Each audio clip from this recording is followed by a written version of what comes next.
আমার big fan. ঠিক আছে, হ্যাঁ এই ফ্যান, এত ফ্যান থাকতে আমার গরম লাগে বুঝছেন। তো কি অবস্থা? চলতেছে আলহামদুলিল্লাহ। কয়টা নিয়ে আসা হয়েছিল? আনছিলাম 8টা, এখন এই পর্যন্ত আছে। আটটাই এভারেজে 3টা পর্যন্ত আছে, আছে। 9টা বেজে গেছে, এখন ডিসকাউন্টে চলতেছে। ডিসকাউন্ট 9টা বাজলেই ডিসকাউন্ট। কত পার্সেন্ট ডিসকাউন্ট দিলেন আপনি বলেন? 25% ডিসকাউন্ট। 25 হ্যাঁ, আপুর থেকে বেশি।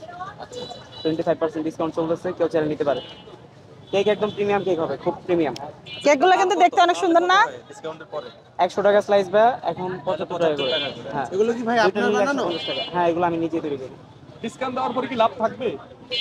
কিছু থাকবে, বাট হয়ে যায় ইনশাল্লাহ। আমরা একটু সিমি আপুর সাথে কথা বলি। এই যে অনেকে কেক বেশি নিয়ে আসে, বিক্রি করতে পারে না, ডিসকাউন্ট দিয়ে দেয়, এতে কি আসলে আপনাদের ব্যবসার কোনো ক্ষতি হচ্ছে?